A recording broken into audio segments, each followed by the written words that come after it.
It's true, I sent them all the same email. I apologize. When I told people long ago that I wanted to do a San Francisco Tumblr event, because I've been doing them all in New York, and you guys have writers and bloggers too, whether I talk to people in tech or in books or my coworkers or anybody, the first thing anybody said when I said that I wanted to do a San Francisco Tumblr event was, "You're going to get Mills, right?" So without further ado, Mills Baker, ladies and gentlemen.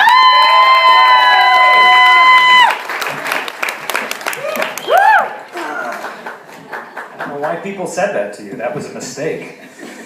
So I normally do a fairly dry kind of analytic writing that's so dull I thought you might hurt me if I tried to do any of it here. So I'm actually just going to read a couple of things that are kind of thematically linked to some stuff that's already been discussed.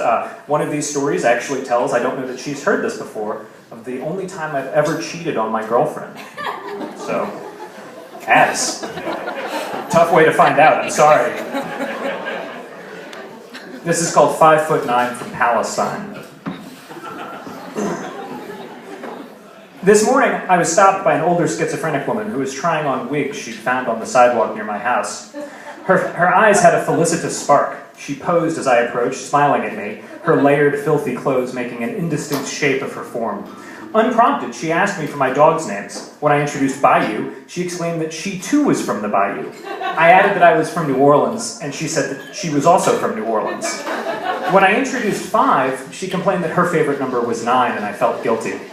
It was an important element, she added, in the lyrics to a song that she was working on for a film. 5'9", eyes that shine from Palestine. He's Jesus. She danced as she performed, and it was a catchy melody. I didn't have to force my smile, although the speed with which her successive questions followed my answers made me wonder how I was going to make my way home. She asked me if I'd play Jesus, and I said I could not. And she then asked me, "Which way do you swing?" I mentioned, feeling oddly as though I were doing so too late, that I had a girlfriend who was in fact upstairs in my house at that very moment. "Oh, fuck off then," she said, smiling, glowing. "I just got married last night. Just married. I'm married." "How wonderful," I said. I didn't know in context if this was idiotic or appropriate, but it was an effort. "I'm pregnant now, thanks to it," she continued, coming in very close. "I have 5 little babies in me. 5. His name is 7. What do you call it when you have 5 babies?" "Quintuplets, I think."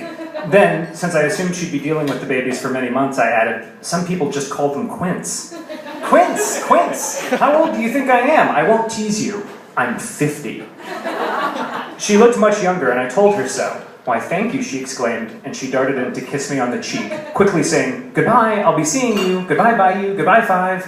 I have to feed the quints." And off she went, wig and hat and bags in hand, looking over her shoulder at us, smiling, eyes bright.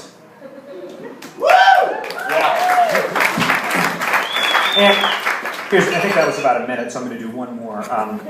Again, the big theme, all I actually write about is crazy people in San Francisco. This is called, "It Doesn't Matter If They Say They Like You."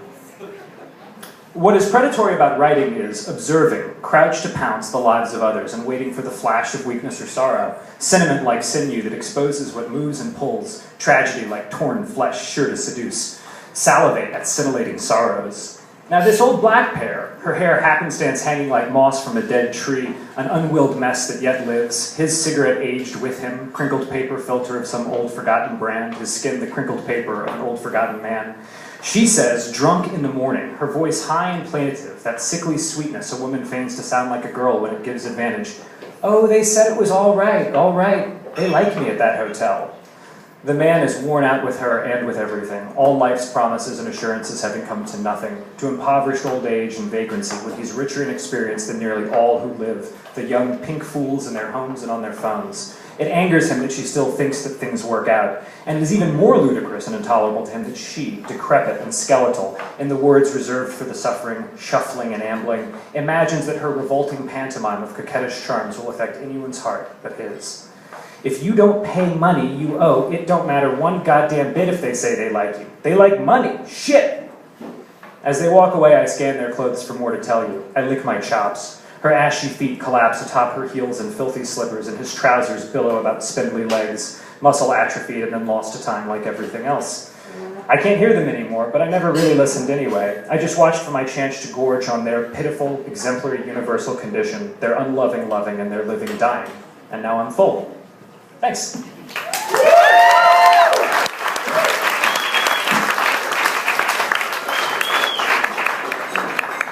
Thank you.